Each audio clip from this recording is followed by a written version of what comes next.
মঈনুদ্দিন চিশতি হলো সেই ব্যক্তি যিনি শরীরের দুটি কাপড় খুলে দিয়ে মুসলমান বানিয়ে মসজিদের মধ্যে নিয়েছিলেন। সেই মঈনুদ্দিন চিশতি রহমাতুল্লাহ আলাইহির মাজারকে লাথি মেরে ভাঙার কথা বলা হয়, আর আমরা মুসলমানরা চুপ করে বসে থেকে আবার এক গোষ্ঠী তাদের সাপোর্ট দেয়। যারা বলে শাহজালালের মাজারকে লাথি মেরে ভেঙে দাও, যারা বলে শাহপুরানের মাজারকে লাথি মেরে ভেঙে দাও, যারা বলে খাজা গরিবে নওয়াজের মাজারকে লাথি মেরে ভেঙে দাও, যারা বলে গোলাপ শাহর মাজারকে লাথি মেরে ভেঙে দাও, যারা বলে শাহ আলী মুগদাদির মাজারকে লাথি মেরে ভেঙে দাও, যারা বলে মুসা আউলিয়ার মাজারকে লাথি মেরে ভেঙে দাও, যারা বলবে গরিবুল্লাহ শাহর মাজারকে লাথি মেরে ভেঙে দাও, তার মানে বোঝা গেল তারা ভণ্ড, যারা তাদের বিরুদ্ধে না, এরা মূলত আল্লাহর ওলিদের বিরুদ্ধে। এই বক্তব্যের দ্বারা স্পষ্ট হয়ে গেছে। আমার প্রশ্ন হলো আমার স্বাধীন সোনার বাংলার ছেলেগুলো তারা কিভাবে ওই দালালদের পিছনে আবার দালালি করে? খুব কষ্ট লাগে আমার কাছে। তুমি ভণ্ডকে ভণ্ড বলো, আমি 100 বার সাপোর্ট দিব। তুমি ভালোকে ভণ্ড বলবে, এটা আমি মানতে পারবো না। দেখা যায় অনেক সময় লেখনির মাধ্যমে, বক্তব্যের মাধ্যমে আঘাত করে কথা বলা হয়। আমি কিন্তু কথাগুলো বলতেছি বোঝার জন্য। আজমিরের মঈনুদ্দিন আর রূপগঞ্জের মঈনুদ্দিন এক জিনিস নয়। যিনি ভারতে আসার পরে একটা মুসলমান ছিল না, আমার উস্তাদ আল্লামা আবুল কাসেম মুহাম্মদ ফজলুল হক হুজুর, তিনি বলেছিলেন যার জানাজার ভিতরে 90 লক্ষ মুসলমান হয়েছিল। আপনি তার বিরুদ্ধে খাজারে গাজা বাবা বলে গান গান। ইস, আপনার কি আল্লাহর সেই হাদিসে কুদসির সেই হাদিস কি মনে নাই? সেই হাদিসে কুদসি আল্লাহ বলছেন, মান আদালি ওলিয়ান ফাকাদ আযানতুহু বিল হারবে। যারা ওলি আল্লাহর বিরুদ্ধে কথা বলবে, স্বয়ং আল্লাহ তার বিরুদ্ধে যুদ্ধের ঘোষণা দিয়েছেন। তো আল্লাহর সঙ্গে যুদ্ধ করবে এমন হিম্মত কি কাহারও আছে? তো এই জন্য আমরা যেন ওলি আল্লাহর বিরুদ্ধে কথা না বলি। আর যদি বাধ্য করেন, যদি আমাদেরকে বাধ্য করেন আল্লাহর ওলির মাজার ভাঙার জন্য আপনারা আসবেন, আমরা তো আল্লাহর ওলির ইজ্জত রক্ষার জন্য আমরা পাহারা দিয়ে রাখতে হয়। পাহারা দিয়ে রাখতে হয় না? ওরা হাতুড়ি দিয়ে আসবে মাজার ভাঙতে, আমরা লাঠি দিয়ে পায়ের গোড়া ভেঙে দিব। সংঘাতের দিকে ঠেলে দিবেন না। ইসলাম সংঘাতের নাম না, ইসলাম সংঘাতের নাম না, ইসলাম দূরে ঠেলে দেওয়ার নাম নয়। ইসলাম হলো কোলাকুলির নাম। কথা বলেন ঠিক কিনা বলেন? স্বয়ং আল্লাহ যাদের বিরুদ্ধে যুদ্ধের ঘোষণা করেছেন, আমরা যদি ওই বিরুদ্ধবাদীদের বিরুদ্ধে অবস্থান নেই, তাহলে আমার আল্লাহ নিশ্চয়ই খুশি হবেন। তা আমি বলতে চেয়েছিলাম, হযরতে মঈনুদ্দিন চিশতি রহমাতুল্লাহ আলাইহি তিনি কি সাধারণ না অসাধারণ? আল্লাহ কোরআনে বলছেন অসাধারণদের গ্যারান্টি ওয়ারেন্টি আল্লাহ দিয়ে দিচ্ছেন। কিভাবে? আল্লাহর কোরআন। আল্লাহ রাব্বুল আলামিন বলেন, আলা ইন্না আউলিয়া আল্লাহি লা খাউফুন আলাইহিম ওয়ালা হুম ইয়াহসানুন।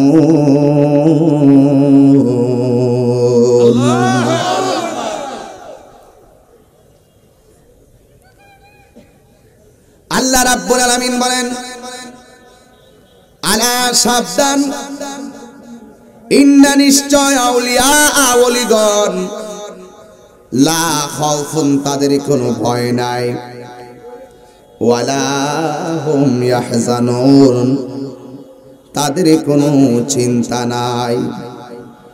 আল্লাহ যাদের ব্যাপারে বলেছেন ভয় নাই, পৃথিবীর কেউ তারে ভয় দেখায়া ঘরের কোনায় ঢুকাইতে পারবে? আল্লাহ যাদের ব্যাপারে বলেছেন কোনো চিন্তা নাই, পৃথিবীর কোনো মানুষ তারে টেনশনে পালাইতে পারবে না। এই জন্য যুবক ভাইয়েরা আমার, তোমার ডানে কেউ নাই, বামে কেউ নাই, সামনে কেউ নাই, পিছনে কেউ নাই। আমার আল্লাহ বলেন ওয়ালামু আন্নাল্লাহা মাআল মুত্তাকিন। আপনাদের আওয়াজ শুনে আমি অত্যন্ত চিন্তিত, অত্যন্ত পেরেশান পড়ে গেছি। এটাই নিয়ে আওয়াজ আপনাদের। আওয়াজটা বড় করে করবেন, পারবেন না? আমি আবার কি তেলাওয়াতটা করব? আমি দেখব কোরআনের প্রতি কার দরদ আছে। রাজি আছেন তো সবাই? একটু গলাটা কাশি দেন, দেখবেন শরীর ঠিক হয়ে যাবে একটু পরে। তাহিরের কাছে তো মেডিসিনের অভাব নাই। এই মেডিসিন যখন কাহার উপরে দিয়ে দেয় তখন তারা আর সহ্য করতে পারে না, তখন তাহিরি বিরুদ্ধে ফতুয়াবাজি করে। আমি ফু দিই, এটার নাম কি? নদীর নাম কি? শীতলক্ষা। আমার পাশে হইল শীতলক্ষা নদী। আমার জায়গা থেকে মাত্র 2 সেকেন্ড 3 সেকেন্ড জায়গা। আমি তাদের ফতুয়াকে ফু দিয়া শীতলক্ষা ফলাই দিছি। তাহির বিরুদ্ধে ফতুয়াবাজি করে। এরা মনে করে তাহির ফুজি মনে গান গাওয়া হয়, ঠিক কিনা গো? এরা ধারণাটা হইলো এটি আর কি, তাহিরি মানে দানাদার বক্তা।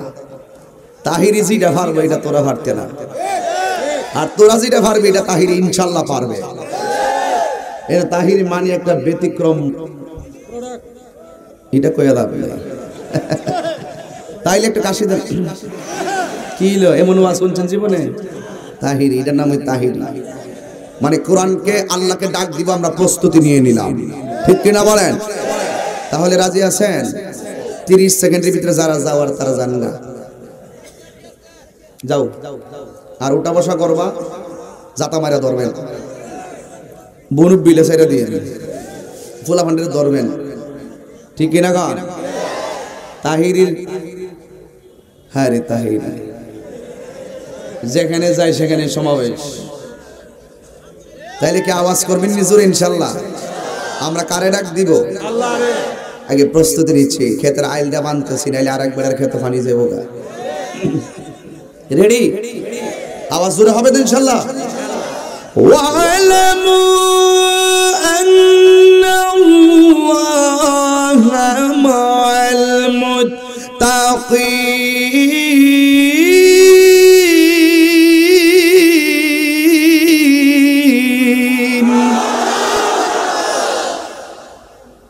এই আওয়াজটা একটু আগে কোথায় ছিল? তোমরা রূপগঞ্জের মানুষ, রূপের বাহার দেখাও বেশি, ঠিক না? ঠিক কিনা বলেন? আপনারা সালাক হইল এইটা যে হুজুর তো কিছুক্ষণ বয়ান করলে চিল্লান লাগবো, প্রথমে যদি চিল্লাইলাই পরে কি তা করুন, এর লেগে সব জমা রেখে দিচ্ছেন নাকি? যার কেউ নাই তার কে আছে? আরো জোরে কে আছে? ওয়ালামু, তোমরা জেনে রাখো, আন্নাল্লাহ, নিশ্চয় আল্লাহ, মাআল মুত্তাকিন, মুত্তাকিনদের সঙ্গে রয়েছেন। তো মুত্তাকি কারা? যারা আল্লাহকে ভয় করে, যারা আল্লাহকে কি করে? ভয় করে। আহা, এ ওয়াজ রে ওয়াজ, কি ওয়াজ করছ? হ্যাঁ, ফুডুর ফুডুর ফুডুর ফুডুর বন্ধ। অসুবিধা ভাব না, সবাই কোন ইয়া রাসূলুল্লাহ। আল্লাহ রাব্বুল আলামিন বলেন, কথা কইেন না, আমি লাস্টিকে একটু জিকির গুনি, রাজি আছেননি? ও মুর্শিদও চলবো, ঠিক আছে? তাহেন বুঝালয় আয়োজন করছি, খেলা হয়, খাজার শানে হবে ইনশাআল্লাহ। এরাফাজ ভাই চিন্তা করেন না।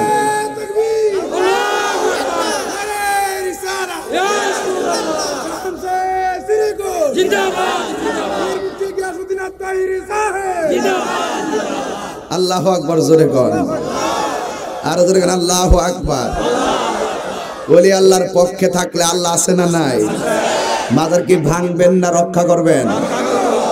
মাজার কি শুধুমাত্র ফালাই রাখবেন না জিয়ারত চলবে? যেখানে ভণ্ডামি হবে সেখানে আমরা আছি না নাই? আমরা প্রতিরোধ করব, কথা বলেন, ঠিক কিনা বলেন? যেখানে অসামাজিক কাজ হবে সেখানে আমরা প্রতিরোধ গড়ে তুলবো, ঠিক কিনা বলেন? কিন্তু কোন অসামাজিক কার্যকলাপ যারা করবে তাদের দায় আল্লাহর ওলিকে চাপিয়ে দেওয়া যাবে। মসজিদে গিয়ে আমার তো মনে আছে, আমি ঢাকা কায়েততলী মসজিদে 6 বছর থেকে 7 বছরের কাছাকাছি আমি জুমা পড়াইছি। আমি একদিন এক রাইতে লাইলাতুল কদর না পড়ার জন্য বলছি, আজকে সুরের দোয়া কবুল হবে না, জিনাকারীর দোয়া কবুল হবে না, গীবতকারীর দোয়া কবুল হবে না, মা বাবার মনে কষ্ট দেয় দেহের দোয়া কবুল হবে না, সুদখোরের দোয়া কবুল হবে না। এখন আমি বলছিলাম সুরের দোয়া কবুল হবে না, কিন্তু আমি ওয়াজ করার পরে নামার সময় দিয়ে আমার জুতাটি লয়ে গেছে। আমার জুতাগুলো আগে লয়ে গেছে, এটি হলো এফেক্ট জুতা ছিল 4,500 টাকা আর লয়ে গেছে। কি তো বলুন, অনকত হইলো মসজিদের ভিতরে কেউ নামাজের সুরতে ঢুকবো, কেউ সুর মুসল্লির সুরতে ঢুকবো। এই দোষ কি ইমাম সাহেব দিলে চলবো?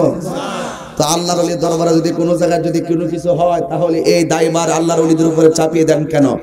যেমন আমি গতকাল বরুরাত এক মাহফিলে বলছি, হাটহাজারী এক মাদ্রাসায় এক ছাত্রকে শিক্ষক ইচ্ছামতে বাইরেছে, পিটাই একবারে মাটিতে শোয়া ফেলাইছে। আমার হৃদয় রক্তক্ষরণ হয়েছিল। আমি তখন বলছিলাম, হুজুর আপনি আরেকবারের পোলারে যেমনে বাইরেছেন, নিশ্চিত আপনার পোলারে যদি কেউ এমন ভাবে বাইরে হইতো, আপনার কলিজাটা ফাইটা যেত। আপনার এই সন্তানগুলো আপনাদের কাছে আমানত, আমানত। এদেরকে রাসূল বলছেন, বাচ্চাদেরকে রাসূল মিষ্টি দিতেন, সালাম দিতেন, আদর করতেন। এদেরকে আদর করে পড়াইতে হবে। এইভাবে ফিডাইলে মারলে কোরআনের প্রতি তাদের মহব্বত উঠে যাবে। ভবিষ্যতে ওদের সন্তানগুলো মাদ্রাসায় দিবে না, বলবে যে মাদ্রাসায় শুধু মারামারি, পিটাপিটি, জুলুম করা হয়। কিন্তু অনেকে বলছিল মাদ্রাসা বন্ধ করার জন্য। আমি একমাত্র বলছিলাম না, ব্যক্তির দায় প্রতিষ্ঠানের উপরে চাপিয়ে দেওয়া যাবে না। যে ব্যক্তি এইভাবে ছাত্রকে শাসনের নামে প্রহসন করেছে, যে ব্যক্তি ছাত্রকে শাসনের নামে জুলুম করেছে, ওই শিক্ষককে মাদ্রাসা থেকে বহিষ্কার করতে হবে। কিন্তু শিক্ষকের দায় প্রতিষ্ঠানকে দেওয়া যাবে না। আমি এটাও বলছিলাম, বিকারুন্নেসা উনিশ কলেজে এক শিক্ষক ছাত্রীর সাথে অবৈধ মেলামেশা করে ভিডিও ক্লিপ ছেড়েছিল, কিন্তু সবাই আন্দোলন করছিল প্রতিষ্ঠান বন্ধ করে দেওয়া হোক। সেদিন আমি বলেছিলাম, না, ব্যক্তির দায় কখনো প্রতিষ্ঠানকে দেওয়া যাবে না। তো এই জন্য আল্লাহর ওলির মাজারে যদি কোনো ধরনের কোনো জায়গায় কোনো সমস্যা হয়, কিন্তু এই দায় আল্লাহর ওলিদের উপরে চাপিয়ে দেওয়া যাবে না। তো সব বুঝেন, এগুলো বুঝেন না কেন? না বুঝে শুধুমাত্র এলো ভাতারে ডেলিভারি দেন। তাহিরি কাফের হয়ে গেছে। এই এতগুলো আল্লাহর ওলি করতে গাইলো, কাফেরের ওয়াজ শুনতে আইছে, মুশরিকের ওয়াজ শুনতে আইছে। তোমরা যতই ফতোয়া মারবা, দেখবা না আরো বেশি লোক আইব তাহিরি সাহেবের বক্তব্যের ব্যাখ্যা জানার জন্য। কিন্তু আজকে খাজা ওর সামনে যেহেতু এত কিছু হয়েছে, খাজা গরিব নওয়াজের মাহফিলে এটার সমাধান হবে ইনশাআল্লাহ। রাজি আছেন না নাই বলেন? কষ্ট নিয়েন না। আমি কিন্তু দুঃখের সাথে বলছি, ওয়াজের ধরনটা একটু ভিন্ন, সবার সাথে মিলে না। তবে একটা কথা বলি, বাঁচতে হলে বাঁচার মতো বাঁচতে হবে। আল্লাহ রাব্বুল আলামিন বলেন, ওয়া'লামু আন্নাল্লাহা মা'আল মুত্তাকিন।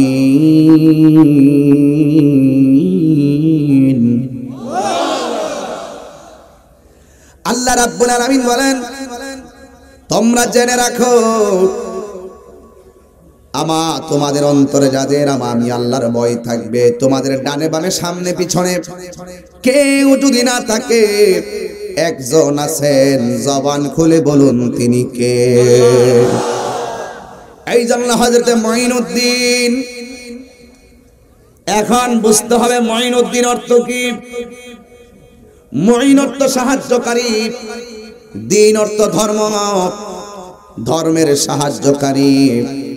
হযরতে মুঈনুদ্দিন চিশতি রাহমাতুল্লাহ আলাইহির আব্বার নাম ছিল হযরতে সৈয়দ গিয়াসউদ্দিন রাহমাতুল্লাহ আলাইহি। সৈয়দ গিয়াসউদ্দিন রাহমাতুল্লাহ আলাইহি। আর ওনার আম্মার নাম ছিল সৈয়দা উম্মুল ওয়ারা।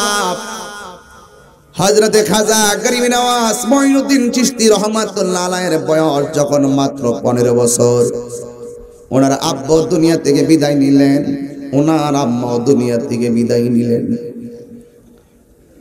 গত 2020 সালের মার্চের 5 তারিখ আমার আব্বা দুনিয়া থেকে বিদায় নিয়েছে। আজকে 1 বছর পার হয়ে গেল, আব্বার মতন কাউকে লাগে না। সত্যিকার যারা বাবাকে ভালোবাসে, সত্যিকার যারা মাকে ভালোবাসে, মনে রাখবেন, এরা মায়ের কথা শুনলে বুকটা ফেটে যায়। যাদের মা আছে বাবা আছে এরা কিন্তু মার দরদ বুঝবে না। আমি তাহিরের মতন যারা বাবা হারাইছে এরা বুঝবে বাবা হারানো ব্যথা কত। বাবা নামক বট বৃক্ষটাই যদিও ফল না ধরে, বাবা নামক বট বৃক্ষটার যে ছায়া, এই ছায়ার কারণে তুমি দিনেও শান্তি পাও, রাতেও শান্তি পাও। তুমি খেলাধুলা করো, তুমি ক্রিকেট খেলো, ফুটবল খেলো, ভলিবল খেলো, সারাটা বিকাল তোমার খেলায় কাটলো। মাগরিবের নামাজের পরে বাড়িতে আসলে হাত মুখ ধুইয়া পড়তে বসলা, রাত 8টা বেজে গেছে। তুমি মারে বলছো মা খাবার দাও, কিন্তু তুমি ভুলে গেছো তুমি যেই টাইমটার ভিতরে খেলার মাঠে ছিলা ওই টাইমটায় বাবা বাজারের মধ্যে ঋণ কইরা বাজার করছে। তুমি যেই টাইমে খাবার চাইলা ওই টাইমে মা কষ্ট করে রান্না করছে, কিন্তু তুমি টের পাও নাই। খাজা গরিবে নওয়াজের আম্মা এত আদরে ছিল। বাবা আওলাদের রাসূল, এমন বাবাও নাই মাও নাই।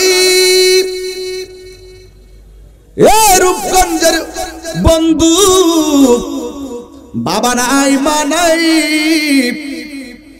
এবার কেমন লাগে বুঝেন। বাবা মারা গেলে সন্তান বাবার সম্পত্তি পায়। আমার বাবা মারা গেছে, আমার বাবার সম্পত্তি থাকলে আমি পাবো, কিন্তু আমার মঈনুদ্দিন চিশতি রহমাতুল্লাহ আলাইহির জীবন দুঃখে যাদের জীবন গোড়া তাদের আবার দুঃখ কিসের? সারাটা জীবন ইসলামের জন্য বিসর্জন দিয়া গেল, আজকে সেই মঈনুদ্দিনকে গাজা বাবা বলে গালি দেয়, বরদাস্ত হয় না খাজার প্রেমিকদের। ঠিক কি না বলেন? দিলটা যদি নরম করতে পারে আমার ওয়াজ শোনো, আর না হয় 10 মিনিটের ভিতরে মাহফিল ছেড়ে বাড়িতে যান। আমি দুঃখ নিয়ে কথাগুলো বলবো, তাহিরি ব্যক্তি হিসেবে তো কঠোর না।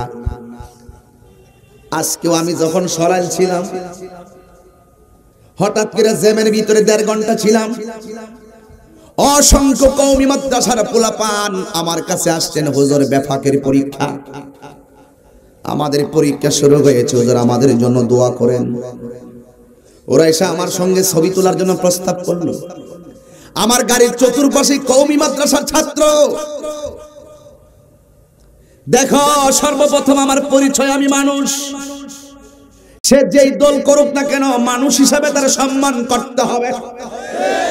এটা ওলি আল্লাহর শিক্ষা। খাজা গরিবে নওয়াজ থেকে শিক্ষা পাইবা। কেমনে তিনি ইসলামটা প্রচার করেছেন, মাইরা মুরাইয়া করাই নাই। 2 নম্বর পরিচয়, আমি হইলাম মুসলমান।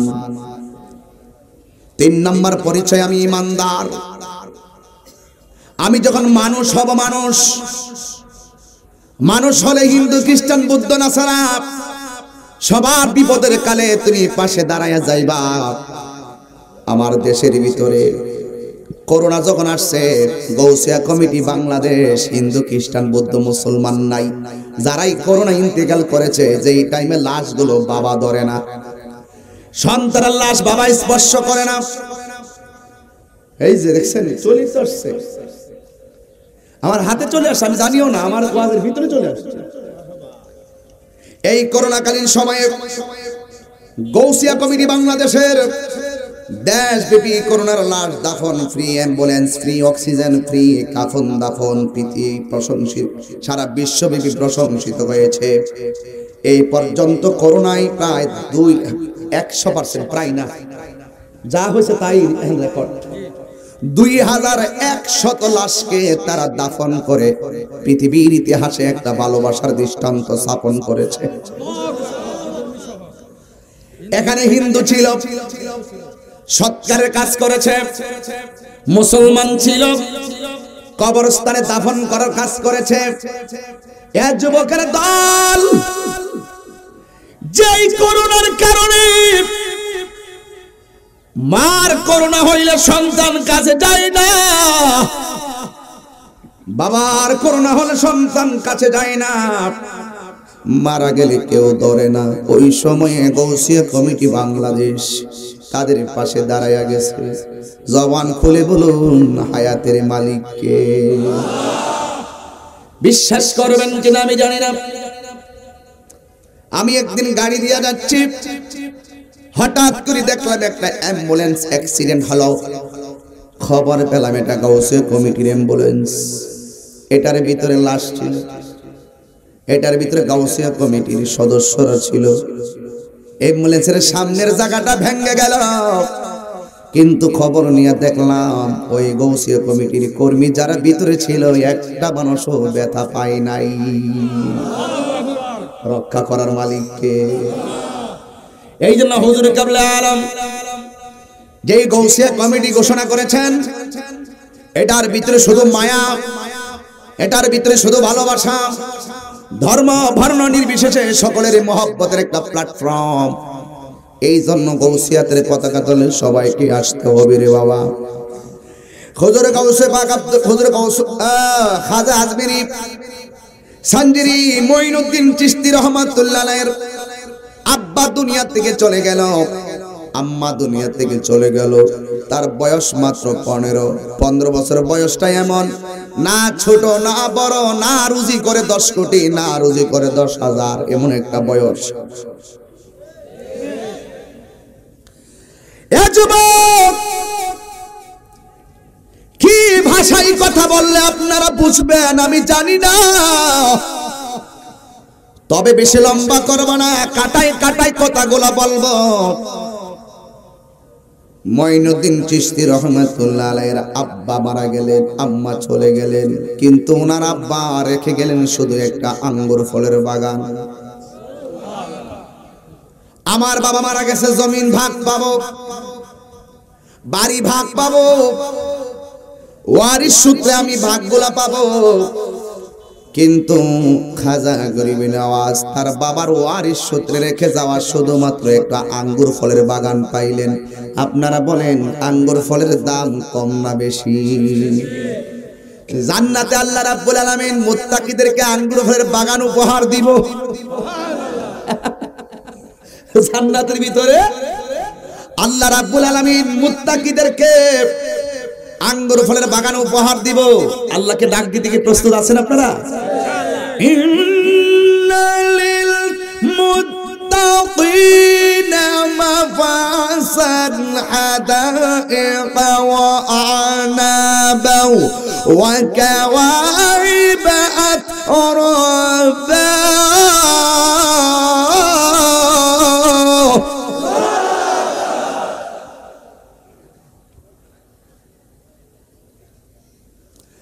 আল্লাহ রাব্বুল আলামিন বলেন নিশ্চয়ই যারা মুত্তাকি হবে,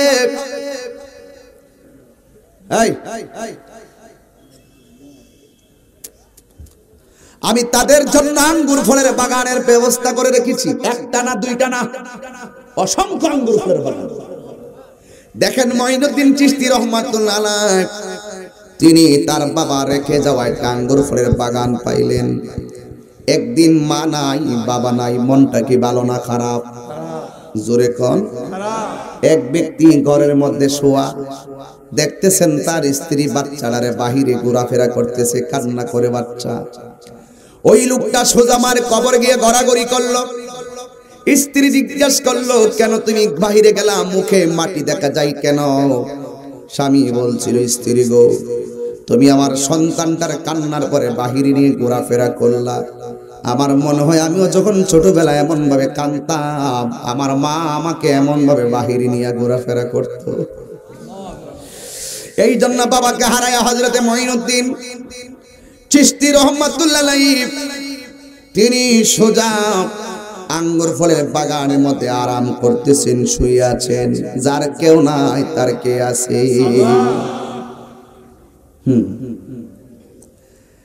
এ আমার রূপগঞ্জের বাবা, মাজিরা পুকুরের বাবা, তিনি যখন শুয়ে রইল, হঠাৎ করে বাগানের ভিতরে একজন আল্লাহর ওলি প্রবেশ করলো, যার নাম হলো হযরতে ইব্রাহিম কান্দুজি রহমাতুল্লাহ আলাইহি। প্রেমিক দেখলে মনে শান্তি পায়। রতনে রতন চিনে ভ্রমর চিনে মধু, মূর্খ বাঙালি চিনে কাঁচা মরিচে কদু। তুমি বুঝবা কি সাধু? তুমি বুঝবা কি? তোমার বোঝার মতন মেমোরি নাই। শুধু জানো বদনাম আর বদনাম। তাহিরি আসবার আগে ব্রিজের উপরে দাঁড়ায়া দাঁড়ায়া কত কথা কইছো, আবার এখন তাহিরি ওয়াজও শুনতেছ। এমন লোক আছে না নাই? আমি রাগ করি না, এরা আমার শত্রু না, এরা আমার বন্ধু। কি বন্ধুটাকে থেকে রাগ করেছেন, মান করেছেন, অভিমান করেছেন?